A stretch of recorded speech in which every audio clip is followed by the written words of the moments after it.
There are homes on Salt Lake City's east side that were built 70 years ago, have a one-car garage, a low basement ceiling, and a kitchen that still needs work, and they can still sell for more than a brand new home with twice the space 20 minutes away. Now on paper, that can sound ridiculous, but buyers are not just paying for the house. They're paying for one of the few parts of the valley that combines close access to downtown, the University of Utah, major hospitals, established neighborhoods, and the Wasatch Mountains. The supply is limited, the demand is persistent, and builders cannot simply create another East Bench somewhere else. That still does not mean the premium is always worth it. Sometimes the East Side is the smartest place a buyer can spend their money. Other times, it is an expensive way to own an older house that does not fit your lifestyle. So today I'm breaking down why Salt Lake City's East Side costs so much, what buyers are actually paying for, and the point where that premium stops making sense. I'll also explain the type of buyer that I see overpay here most often, because it's usually not the person with the smallest budget. Okay, first we need to define what people mean when they say the East Side. Locals use that term pretty loosely, but for this video, I'm talking about the close-in neighborhoods and the East Bench communities running from the avenues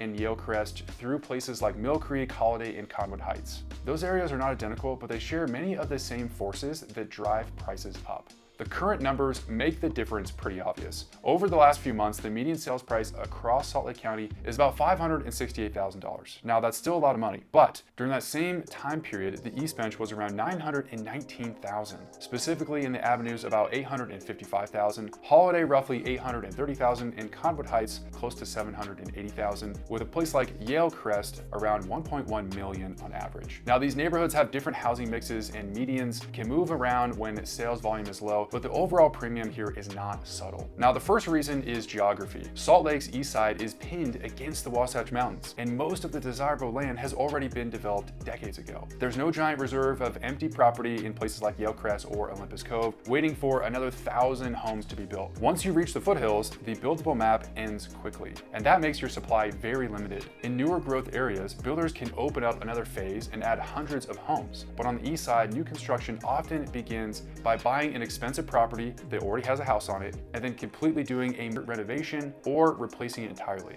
In fact, if you drive around an area like St. Mary's, which is near the Hoggle Zoo, you see this happening all over the place. Before the builder pours a foundation, the land cost is already high. This is why an older rambler can carry a price that seems disconnected from the finishes inside the house. If you're a buyer, you're going to be looking at dated cabinets, but the market is looking at a finite piece of land in a location that cannot be reproduced. But scarcity really only explains part of that premium. The next reason is how the East Side sits on the map. For a buyer working downtown or near the major medical centers, their location can take a meaningful amount of driving out of your commute. And at the same time, many East Side communities give you straightforward access to everything Salt Lake City has to offer. The Cottonwood Canyons, I-215 access, and the center part of the valley. So you're not necessarily closest to everything, but you're positioned very well for several other places relocation buyers care most about. I see buyers compare an older home in East Millcreek with a larger, newer home further south, and assume that newer houses are the obvious value. But then we look at an actual map, we look at where their job is located, which let's say it's downtown and they ski regularly, and most of the places that they like to visit are in the Salt Lake Valley. Suddenly, that smaller home is not just an old house, it is a way to avoid spending a large part of their week driving. And that is where the premium can be justified. There is an important limit though. Canyon access oftentimes gets oversold when you're barely using the mountains. Living closer to Little or Big Cottonwood Canyon does not have much value if skiing is something that you only do twice a year. It also does not make powder day traffic disappear. In fact, the traffic going up the canyons seems to be getting worse every year. You're basically paying for easier access, not a private road up to the Snowbird ski resort. Now, the next reason is harder to recreate and harder to measure, and that is neighborhood identity. Because many East Side neighborhoods have mature trees, architecture that changes from one street to the next, and homes that have been modified over several generations. A great example here is that Yalecrest feels established because it's been around for a very long time. The avenues did not come from one builder's floor plan, and Holladay did not develop as a single master plan project. That difference matters to buyers who don't want a neighborhood where every third house has the exact same elevation. They're willing to accept an older house because the street, the landscaping, and the architecture give them something that new construction cannot deliver. Also consider that turnover can also be very low in these more desirable pockets. People buy into these neighborhoods they improve the home, and they stay for decades. In fact, I recently worked with a couple selling their house in Yalecrest who had owned the property for 46 years. When a strong home comes to market on a street like that, buyers know that the next comparable opportunity may not show up very quickly. And that creates a different kind of demand. In places like Yalecrest, Federal Heights, or St. Mary's, buyers may treat the property as something they plan to hold on to for a very long time. That legacy mindset is part of the reason that price per square foot can look unreasonable compared with newer suburbs. This is also where buyers can get into trouble. The Eastside Premium does not erase the age of an older house, or original sewer lines, or outdated electrical panels, galvanized plumbing, smaller garages, lower basement ceilings. Those are all common enough that buyers need to take those types of inspections seriously. A beautiful street does not pay for a failing sewer line, which could cost $20,000, $30,000, $40,000 to replace. A buyer can spend close to $1 million and still need a major renovation on the East Bench. In some neighborhoods, the expensive part is simply getting the address. Making the house function the way you want may require another 6 figures after closing. So to give you a reasonable example, I've had several friends and investors who renovate these high-end homes and are generally spending somewhere around $130 per square foot just in renovation costs. So here's a quick example of what that means. A 4,000 square foot house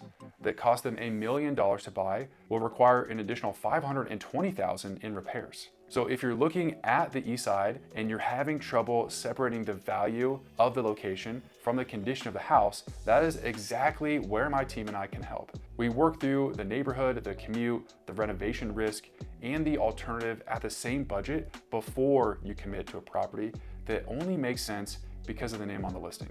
If you want help with this, my contact info is in the description below. Shoot me a text and we can hop on a brief call to discuss your situation. All right, now jumping back in, here is the part buyers often miss.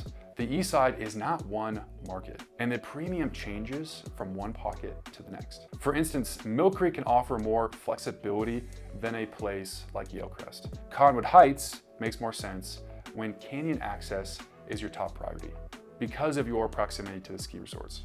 Whereas a place like Holladay carries a really strong reputation, but that does not mean every home inside the city boundary deserves the same price. You should not pay an east side premium just because an address is east of I-15. The specific street, elevation, the housing stock, the access, and the surrounding neighborhood will still determine whether the price is justified or not. The buyer who overpays most often is the one who wants the idea of the east side more than the lifestyle itself. They like the mountain backdrop, the mature trees, and the reputation of the area, but their job is all the way down in Lehigh. They want a newer open layout, and they don't want to remodel. At that point, they may be paying extra for several benefits they will rarely use while accepting a house that's going to frustrate them. The east side is usually worth considering when your life is already centered there. It works especially well for buyers who need regular access to downtown. They spend a significant amount of time in the canyons. They value established neighborhoods and are comfortable owning an older property. A long holding period also really helps because the buying and renovation costs can be substantial. But it makes less sense when maximum square footage is your #1 priority, or you want a newer home with minimal maintenance, or most of your week points toward Draper, Lehigh, or Utah County. You can still choose the east side in those situations, but you should understand that you're paying for location benefits that your schedule may not fully facilitate. So why does Salt Lake City's east side cost so much? The answer is not one amenity or one prestigious neighborhood. It's the combination of scarcity, of close-in access, established streets, architectural character, and steady demand from buyers who can't find the same package anywhere else in the valley.